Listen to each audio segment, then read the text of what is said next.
Hi everyone, welcome to professor academy. So இன்னைக்கு நம்ம PGTRB and UGC நெட்ல இருக்கக்கூடிய டெமோகிராஃபிக் டிரான்சிஷன் தியரி அதை வந்து பார்க்க போகிறோம். ஸோ இது வந்து பார்த்தீங்கன்னா நம்ம பாப்புலேஷன் ஜியாகிரபி கீழே இருக்கிற ஒரு ரொம்ப முக்கியமான ஒரு டாபிக். எக்ஸாம் பாயிண்ட் ஆஃப் வியூல இருந்து இதுல இருந்து ப்ரீவியஸ் இயர்லயும் சரி, இதுக்கப்புறம் வரப்போறதுலயும் சரி, இந்த ஏரியாஸ்ல இருந்து கொஸ்டின் கேட்காம இருக்க வாய்ப்பே இல்லை அப்படின்ற மாதிரியான ரொம்ப இம்பார்ட்டண்ட்டான டாபிக் தான் இன்னைக்கு பார்க்க போறோம். ஸோ அதுக்கு முன்னாடி நம்ம ப்ரொஃபசர் அகாடமியில பிஜிடிஆர்பி 2025க்கான அட்மிஷன்ஸ் வந்து பாத்தீங்கன்னா ஃபார் தி ஃபாலோயிங் சப்ஜெக்ட்ஸ் போயிட்டு இருக்கு. கீழே இருக்கிற கான்டாக்ட் நம்பரை கால் பண்ணி உங்களோட அட்மிஷன் ஆர் கோர்ஸ் ரிலேட்டட் டவுட்ஸை நீங்க வந்து கிளாரிஃபை பண்ணிக்கலாம். Right. So demographic transition theory முதல்ல அப்படின்னா என்ன? இப்போ ஒரு கண்ட்ரி இருக்கு, அந்த கண்ட்ரியில இருக்கக்கூடிய பாப்புலேஷன் எப்படின்னு பாத்தீங்கன்னா வளரும் வளரும் ஆர் குறையும். ஆனா இந்த டெமோகிராஃபிக் டிரான்சிஷன் தியரி என்ன சொல்லுன்னு பாத்தீங்கன்னா, அஹ், அந்த கண்ட்ரி ஃபேஸ் பண்ணக்கூடிய ஒரு சோஷியோ எக்கனாமிக் growthனால எப்படி வந்து பாத்தீங்கன்னா பாப்புலேஷன் இன்க்ரீஸ் ஆகுது, எந்தெந்த எந்தெந்த மாதிரி பாப்புலேஷன் இன்க்ரீஸ் ஆகுது, அதை தான் பாத்தீங்கன்னா இந்த டெமோகிராஃபிக் டிரான்சிஷன் தியரி சொல்லும். இத முதல்ல சொன்னது யாருன்னா வாரன் தாம்சனும் பிராங்க் நோட்டஸ்டைனும். ஆஹ், இந்த ஒரு birth rate and death rate, இது இது வந்து இத இத பிளாட் பண்ணி எப்படி வந்து பாப்புலேஷன் growth ஆகுது அப்படின்ற மாதிரி எக்ஸ்பிளைன் பண்ணியிருப்பாங்க. ஓகேவா? ஸோ இந்த இந்த birth rate, death rate and overall population growth எப்படி ஒரு கண்ட்ரியோட சோஷியோ எக்கனாமிக் growthால நிகழுது அப்படின்றது தான் பார்த்தீங்கன்னா இந்த டெமோகிராஃபிக் டிரான்சிஷன் தியரி சொல்லும். ஓகேவா? இந்த டெமோகிராஃபிக் டிரான்சிஷன் தியரியை சொல்றதுக்கு முன்னாடி ஜென்ரலாவே இப்போ ஒரு தியரினா நமக்கு வந்து பார்த்தீங்கன்னா சில அசம்ஷன்ஸ் இருக்கும். அவங்க வந்து ஒரு உலகத்தை உருவாக்கியிருப்பாங்க. அந்த உலகத்துக்கு அதுக்குன்னு பார்த்தீங்கன்னா சில சில சட்டங்கள் இருக்கும், ஒரு லாஸ் இருக்கும். அதன் அடிப்படையில தான் அந்த உலகமே இயங்கும். அந்த மாதிரி இந்த இந்த தியரியை அவங்க உருவாக்கும் போது ஒரு சில அசம்ஷன்ஸ் வைப்பாங்க. அந்த அசம்ஷன்ஸை அடிப்படையா வச்சுதான் இந்த தியரியை எழுதுவாங்க. ஸோ அப்படி என்னென்ன அசம்ஷன்ஸ் பாத்தீங்கன்னா, முதல்ல இப்போ ஒரு கண்ட்ரி எக்கனாமிக் growth நடக்குதுன்னா அங்க லிட்ரஸி பாத்தீங்கன்னா இன்க்ரீஸ் ஆகும். அதே சமயம் மெடிக்கல் ஃபெசிலிட்டியும் பாத்தீங்கன்னா வளரும். லிட்ரஸி இன்க்ரீஸ் ஆச்சுன்னா என்ன ஆகும்? நிறைய பேர் படிப்பாங்க, எக்கனாமிக் growth நடக்கும். எக்கனாமிக் growth நடந்துச்சுன்னா என்ன நடக்குது? பெட்டர் மெடிக்கல் ஃபெசிலிட்டிஸ் மக்களை கொண்டு போய் சேர்க்க முடியும். இப்போ ஒரு இடத்துல பெட்டர் மெடிக்கல் ஃபெசிலிட்டிஸ் இருக்குன்னா அப்போ மக்கள் வந்து சாதாரண ரீசன்ஸ்க்காக இறந்து போக மாட்டாங்க. கரெக்டா? ஒரு காம்ப்ளெக்ஸான ஒரு மெடிக்கல் கண்டிஷன் இருக்கிறவங்களையும் அந்த இருக்கக்கூடிய மெடிக்கல் ஃபெசிலிட்டினால நம்மளால அவங்கள வந்து காப்பாற்றிட முடியும். அப்போ பர்த் ரேட் வந்து பாத்தீங்கன்னா டிக்ளைன் ஆகுது. நீங்க பாருங்க, பெட்டர் மெடிக்கல் ஃபெசிலிட்டி இருந்துச்சுன்னா பர்த் ரேட் டிக்ளைன் ஆகுது. அதே சமயம் சாரி, டெத் ரேட் டிக்ளைன் ஆகுது, பர்த் ரேட் வந்து பாத்தீங்கன்னா இன்க்ரீஸ் ஆகுது. ஏன்னா infant mortality rate, child mortality rate எல்லாம் பாத்தீங்கன்னா பெட்டர் மெடிக்கல் ஃபெசிலிட்டினால இன்க்ரீஸ் ஆக குறைய ஆரம்பிக்குது. ரைட். அப்புறம் தேர்ட், விமனுக்கு நீங்க எஜுகேஷன் கொடுத்தீங்கன்னா பர்த் ரேட் வந்து பாத்தீங்கன்னா டிக்ளைன் ஆகும் அப்படின்னு சொல்றாங்க. ஏன்? இப்போ விமனை நம்ம வீட்லயே வச்சுட்டு இருந்தா அவங்களுக்குன்னு பாத்தீங்கன்னா வேற எந்த ரோல்ஸ் அண்ட் ரெஸ்பான்சிபிலிட்டிஸும் இருக்காது other than taking care of house. அப்போ அவங்களால அவங்களோட ஹெல்த்தை வந்து ப்ரையாரிட்டைஸ் பண்ண முடியாது. ஸோ அவங்களோட ஹெல்த்தை ப்ரையாரிட்டைஸ் பண்ண முடியாதனால அவங்களுக்கு எத்தனை குழந்தை பெற்றுக்கிட்டா அவங்களோட ஹெல்த் வந்து சேஃப் கார்டு பண்ண முடியுன்ற ஒரு நாலேஜ்லாம் அவங்களுக்கு இருக்காது. அதுவே விமனுக்கு எஜுகேஷன் கொடுத்தீங்கன்னா அவங்களுக்கு வந்து பாத்தீங்கன்னா இந்த ஃபேமிலியை ரன் பண்றதுக்கு எத்தனை குழந்தை இருந்தா சரியா இருக்கும்ன்ற அந்த சிந்தனை அவங்களுக்கு இருக்கும். ஸோ அவங்க டோட்டல் பர்த் ரேட் வந்து பாத்தீங்கன்னா ஆஹ், குறையும். இது வந்து ஒரு மூணாவது அசம்ஷன். அதே சமயம் கடைசியா ஒரு சோஷியோ எக்கனாமிக் டிரான்ஸ்ஃபர்மேஷன் நடக்குதுன்னா கண்டிப்பா பாத்தீங்கன்னா டெமோகிராஃபிக் சேஞ்சஸ் வந்து இருக்கும். இந்த நாலுமே பாத்தீங்கன்னா இந்த தியரியோட முக்கியமான அசம்ஷன்ஸ். அது போக இந்த தியரி இன்னொரு விஷயம் என்ன சொல்லணும்னா டுவல் நேச்சர் ஆஃப் மேன். அதாவது உலகம் ஃபுல்லா மனுஷன் வந்து பயாலஜிக்கலி சிமிலர் தான். ரெண்டு கண்ணு, ஒரு மூக்கு, ரெண்டு காது, இதெல்லாம் சேம் தான். ஆனா கல்ச்சரலி ரொம்ப ரொம்ப டிஃப்ரெண்ட். இப்போ ஒவ்வொரு கல்ச்சரும் ஒவ்வொன்றும் சொல்லுது. அதை தான் பாத்தீங்கன்னா இந்த தியரியில இருந்து நமக்கு வந்து ஒண்ணு புரிஞ்சுக்க முடியும். சரி, இந்த தியரியில அப்படி என்ன சொல்றாங்க அப்படின்னு பாத்தீங்கன்னா, முதல்ல மொத்தம் 5 ஸ்டேஜஸ் ஆஃப் growth ஒரு கண்ட்ரி ஆர் ஒரு எக்கனாமிக் ரீஜன் வந்து பாத்தீங்கன்னா எக்ஸ்பீரியன்ஸ் பண்ணோம் அப்படின்னு சொல்றாங்க. அது என்ன அஞ்சு அஞ்சு ஸ்டேஜஸ் ஆஃப் growth? ஒன்னு, அது அதை வந்து எப்படி சொல்றாங்கன்னா, இது வந்து birth rate, sorry death rate.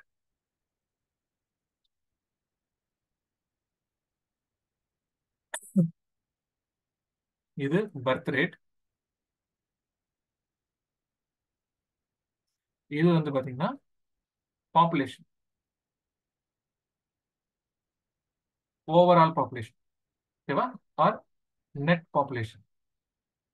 இப்போ கீழே இருக்கிறது நமக்கு தெரியும், it is population pyramid. Population பிரமிட்னா என்னது?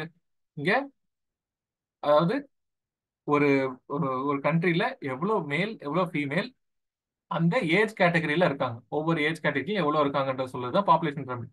ஸோ ஒவ்வொரு ஸ்டேஜஸ் ஆஃப் growthலயும் பாப்புலேஷன் பிரமிட் எப்படி இருக்குன்றத பார்ப்போம். So first stage of growth. இப்போ இந்த ஃபர்ஸ்ட் ஸ்டேஜ் ஆஃப் growthல என்ன இருக்கு? எக்கனாமிக் இது பாத்தீங்கன்னா growth வந்து சரியா இல்லாதனால எஜுகேஷன் கிடையாது,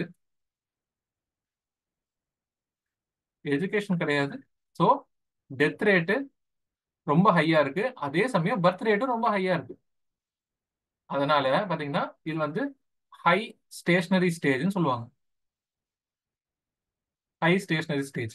இப்போ செகண்ட் ஸ்டேஜ்ல இங்க வந்து பாத்தீங்கன்னா எஜுகேஷன் கொடுக்குறாங்க, எஜுகேஷன் கிடைக்குது. எஜுகேஷன் கிடைக்கிறதுனால என்ன நடக்குது? Better medical facility, medical facility பெட்டரா இருக்கு. அதனால என்ன நடக்குது? டெத் ரேட் குறையுது. ஆனா ஸ்டில் பர்த் ரேட் வந்து பாத்தீங்கன்னா ஸ்டில் வெரி ஹையா தான் இருக்கு. அதுக்கு அடுத்து தான் இப்போ செகண்ட் ஸ்டேஜுக்கு அப்புறம் தான் இங்க வந்து பாத்தீங்கன்னா டெத் ரேட் குறைஞ்சிக்கிட்டே வரனால இந்த பர்த் ரேட்டுக்கு உள்ள டெத் ரேட்டுக்கு உண்டான கேப் வந்து பாத்தீங்கன்னா பெருசாகிக்கிட்டே போகுது. தேர்ட் ஸ்டேஜ்ல விமன் எஜுகேஷன் கிடைக்குது. விமன் எஜுகேஷன் கிடைச்சதுன்னா என்ன ஆகும்? பர்த் ரேட்டு கண்ட்ரோலுக்கு வரும், பர்த் ரேட்டும் குறையும். ஆல்ரெடி டெத் ரேட் குறைஞ்சிக்கிட்டே வர்றது இன்னும் குறைஞ்சிருக்கும். ஸோ இங்கேயும் பாத்தீங்கன்னா ரெண்டுமே குறைஞ்சிக்கிட்டே வருது. ஸோ இந்த இந்த ஸ்டேஜஸ்ல நடந்துட்டு இருக்கும் போதே பாத்தீங்கன்னா ஓவராலா பாப்புலேஷனும் செகண்ட் ஸ்டேஜுக்கு மேல இன்க்ரீஸ் ஆகிக்கிட்டே போகுது. தேர்ட் ஸ்டேஜ் வரும்போது நல்லாவே பாப்புலேஷன் இன்க்ரீஸ் ஆயிடுது. அடுத்து ஃபோர்த் ஸ்டேஜ் வந்து பாத்தீங்கன்னா இதுல சேம் ஹை பர்த் ரேட்டு, இங்கேயும் ஹை டெத் ரேட்டு. சரி, பர்த் ரேட்டு குறைஞ்சிருச்சு, டெத் ரேட்டும் குறைஞ்சிருச்சு. இந்த ஃபோர்த் ஸ்டேஜ்ல பாப்புலேஷன் பாத்தீங்கன்னா அதோட ஹையஸ்ட் பீக்குக்கு ரீச் ஆகும். அதுக்கு அடுத்து இங்க பர்த் ரேட் டெத் ரேட்டை விட்டு கம்மியா போயிடுது அதோட ஃபைனல் ஸ்டேஜ்ல. ஸோ இந்த பர்த் ரேட் வந்து டெத் ரேட்டை விட்டு கம்மியா போகும்போது என்ன ஆகுது? பாப்புலேஷன் வந்து பாத்தீங்கன்னா குறைய ஆரம்பிச்சிருது. ஓவரால் பாப்புலேஷனே பாத்தீங்கன்னா குறைஞ்சிருது. ஸோ இப்போ இங்க ஒவ்வொரு ஸ்டேஜஸ்லயும் ஏ ஏஜ் எந்த ஏஜ் கேட்டகரியில அதிகமான பீப்புள் இருப்பாங்கன்றத பார்ப்போம். ஃபர்ஸ்ட் ஹை ஸ்டேஷனரி ஸ்டேஜ்ல லோவர் ஏஜ்ல அதிகமான மக்கள் வந்து இருக்காங்க. இதுவே ஃபிஃப்த் ஸ்டேஜ் பாத்தீங்கன்னா ஃபைனல் ஸ்டேஜ்ல பாத்தீங்கன்னா ஏஜ்டு பீப்புள் ஜாஸ்தி இருப்பாங்க. ஓகேவா? ஸோ கொஞ்சம் கொஞ்சமா இந்த பிரமிடும் பாத்தீங்கன்னா டிரான்ஸ்ஃபார்ம் ஆகிட்டே வரும். ஓகேவா? இதுதான் stages of growth given by demographic transition theory. So இப்போ இந்த ஒவ்வொரு ஸ்டேஜ்லயும் என்ன சொல்றாங்க? ஃபர்ஸ்ட் ஸ்டேஜ் வந்து ஹை ஸ்டேஷனரி ஸ்டேஜ். இதுல வந்து பர்த் கண்ட்ரோல்லாம் கிடையாது, பர்த்தும் பர்த் ரேட்டும் ஜாஸ்தி, டெத் ரேட்டும் ஜாஸ்தின்றனால ஓரளவுக்கு ஸ்டேபிள் பாப்புலேஷனாக தான் இருந்துட்டு இருக்கு. அடுத்து செகண்ட் ஸ்டேஜ்ல இப்போதான் எக்கனாமிக் growth-ஏ வர ஆரம்பிக்குது. அதனால மெடிக்கல் ஃபெசிலிட்டி கொஞ்சம் கொஞ்சமா கொடுக்குறாங்க. ஸோ டெத் ரேட் மட்டும் குறையுது, டெத் ரேட் மட்டும் குறையுது. பர்த் ரேட் ஆல்ரெடி ஹையா தான் இருக்கு. ஸோ இங்க வந்து பாப்புலேஷன் வளர ஆரம்பிக்குது. அடுத்த ஸ்டேஜ்ல இது வந்து லேட் எக்ஸ்பாண்டிங் ஸ்டேஜ்னு சொல்லுவாங்க. இங்க வந்து லிட்ரஸி கிடைக்கிறனால பர்த் ரேட் கொஞ்சம் கொஞ்சமா குறையுது. அதுக்கப்புறம் டெத் ரேட்டும் பாத்தீங்கன்னா கம்மியா தான் இருக்கு. ஸோ இதனால அதாவது டெத் ரேட் வந்து பர்த் ரேட் வந்து இங்க ஜாஸ்தி இருக்கிறதுனால பாப்புலேஷன் இன்னும் ரேப்பிடா தான் இன்க்ரீஸ் ஆயிட்டு தான் போகுது. அப்புறம் ஃபைனலி இந்த இடத்துல தான் பாத்தீங்கன்னா இந்த தேர்ட் ஸ்டேஜ்ல தான் பாப்புலேஷன் அட் இட்ஸ் பீக்ல இருக்கும். ஓகே. அப்புறம் ஃபோர்த் ஸ்டேஜ் என்னன்னா லோ ஸ்டேஷனரி ஸ்டேஜ். ஸோ இப்போ இந்த லோ ஸ்டேஷனரி ஸ்டேஜ்ல பர்த் ரேட்டும் டெத் ரேட்டும் ரொம்ப ரொம்ப லோவா இருக்கிறனால என்ன நடக்குது? ஆல்மோஸ்ட் பாப்புலேஷன் வந்து பாத்தீங்கன்னா ஸ்டெபிலைஸ் ஆயிடுது. ஓகேவா? ஸோ இங்க அதிகமான எக்கனாமிக் டெவலப்மெண்ட் நடந்து லிட்ரஸி எல்லாமே நல்லா வளர்ந்துட்டதுனால birth rate and death rate ரொம்ப ரொம்ப கம்மியா இருக்கு. And fifth stage declining stage. So இங்க வந்து என்ன என்ன ஆகுதுன்னா டெத் ரேட் பர்த் ரேட்டை விட்டு ஜாஸ்தி ஆயிடுது. ஸோ அதனால பாப்புலேஷன் பாத்தீங்கன்னா ஓவரால் பாப்புலேஷனே டிக்ளைன் ஆக ஆரம்பிச்சது. ஸோ இதுதான் பாத்தீங்கன்னா 5 stages of growth given by given in demographic transition theory. ஓகேவா? ஸோ இந்த தியரியோட இப்போ ஒரு தியரின்னு இருக்குன்னா அவங்க ஒருத்தர் உருவாக்குன உலகம் தானே. இப்போ நம்ம கடவுள் உருவாக்குன உலகத்தையே நம்ம எவ்வளவு கிரிட்டிசைஸ் பண்றோம். ஏன் இது இங்க இந்த இன்ஜஸ்டிஸ் இருக்கு, ஏன் தர்மம் நிலைநாட்டப்படலை அப்படின்ற மாதிரி நிறைய கேள்விகள் இருக்குல்ல நமக்கு. அந்த மாதிரி இப்போ இது இவங்க வந்து ஒரு சாதாரண மனுஷன், இவங்க கிரியேட் பண்ண ஒரு உலகம். அந்த தியரிக்குள்ள கண்டிப்பா நிறைய பேர் கிரிட்டிசைஸ் பண்ணியிருப்பாங்க. என்னென்னலாம் கிரிட்டிசைஸ் பண்ணியிருக்காங்கன்னா, முதல் விஷயமே என்னன்னா, இது வந்து யூரோ சென்ட்ரிக் பயாஸ்டா இருக்கு. அதாவது இந்த இவங்க கொடுத்துருக்கிறதுலாம் பாத்தீங்கன்னா வெஸ்டர்ன் யூரோப்ல மட்டும்தான் இது வந்து ஃபாலோ ஆகியிருக்கு. அதுவும் ஒரு சில கண்ட்ரிஸ் தான் இந்த ஸ்டேஜஸ் எல்லாம் கிராஸ் பண்ணி வந்துச்சு. அதே சமயம் கல்ச்சரல் ஃபேக்டர்ன்றதே இவங்க வந்து இன்க்ளூடே பண்ணிக்கல. இப்போ ஒவ்வொரு கல்ச்சருக்கு ஏற்ற மாதிரி, இப்போ ஃபார் எக்ஸாம்பிள் ஒரு சில கல்ச்சர்ஸ்ல நிறைய குழந்தை பெற்றுக்கிறது வந்து பாத்தீங்கன்னா, ஒரு குழந்தைன்றது அந்த குடும்பத்துக்கு ஒரு வரமா இருக்கும். அதுவே ஒரு சில கல்ச்சர்ஸ்ல வந்து பாத்தீங்கன்னா லிமிட்டடா குழந்தை வச்சுக்கணுன்றது தான் அந்த கல்ச்சர் அண்ட் ரிலீஜனே ப்ரீச் பண்ணும். ஸோ அப்போ இதையே நீங்க வந்து இன்க்ளூட் பண்ணலன்றது ஒரு பெரிய கிரிட்டிசிசமா இருக்கும். இன்னொன்னு, டைமிங். ஒவ்வொரு ஸ்டேஜ் ஆஃப் growth ஒவ்வொரு கண்ட்ரி வந்து பாஸ் ஆகும்னு சொல்றீங்க. ஆனா அது எப்படி ஒவ்வொரு ஸ்டேஜ்லயும் அந்த ஒரு கண்ட்ரி எத்தனை வருஷம் அந்த ஸ்டேஜ்லயே நிலைச்சிருக்கும் அப்படின்றத நீங்க சொல்லவே இல்லையே அப்படின்றது ஒரு பெரிய மைனஸ் பாயிண்டா இருந்துச்சு. அப்புறம் அசம்ஷன் ஆஃப் irreversibility. இப்போ செகண்ட் ஸ்டேஜுக்கு ஒரு ஒரு கண்ட்ரி போயிடுச்சுன்னா அது எக்காரணத்தை கொண்டு ஃபர்ஸ்ட் ஸ்டேஜுக்கு வராதுன்றது தான் இந்த தியரியோட அசம்ஷன். ஆனா இப்போ ஒரு ஒரு வார் நடக்குது, இல்ல ஒரு எக்கனாமிக் இது நடக்குது, ரிசெஷன் நடக்குது, அந்த சமயத்துல மறுபடியும் எஜுகேஷன் இதெல்லாம் பாத்தீங்கன்னா மறுபடியும் ஸ்கிராச்ல இருந்து ஸ்டார்ட் பண்ண வேண்டிய ஒரு கண்டிஷன் வரும்போது, மெடிக்கல் ஃபெசிலிட்டிஸ் இது எல்லாமே ஸ்கிராச்ல இருந்து ஸ்டார்ட் பண்ண கண்டிஷன் வரும்போது, ஸ்டேஜ் 2ல இருந்து ஸ்டேஜ் 3ல இருந்து இருக்கிற கண்ட்ரி ஸ்டேஜ் 1க்கும் வர வாய்ப்பு இருக்கு. இந்த இர் இந்த இந்த ரிவர்சிபிலிட்டியை நீங்க ஏன் தப்பா அசியூம் பண்ணிருக்கீங்க அப்படின்னு ஒரு இது.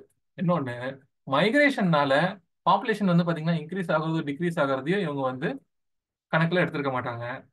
அடுத்து ஃபிஃப்த் ஸ்டேஜ், அந்த ஃபைனல் ஸ்டேஜா இருக்கிறது, இந்த பாப்புலேஷன் வந்து பாத்தீங்கன்னா டிக்ளைன் ஆகும்னு சொல்றது பெரிய பெரிய டிபேட்டுக்கு உண்டாகுது. ஏன்னா அதுக்கான வெரி ஃபியூ எக்ஸாம்பிள்ஸை வச்சு எல்லாமே இதுதான், இந்த மாதிரியான ப்ராசஸை நம்பி தான், இந்த மாதிரியான ப்ராசஸை ஃபாலோ பண்ணி தான் எல்லா கண்ட்ரிஸுமே அதோட டெமோகிராபிக் சேஞ்சஸ் நடக்கும்னு சொல்றது ஏத்துக்க முடியாது அப்படின்றதெல்லாம் பாத்தீங்கன்னா ஒரு சில கிரிட்டிசிசம்.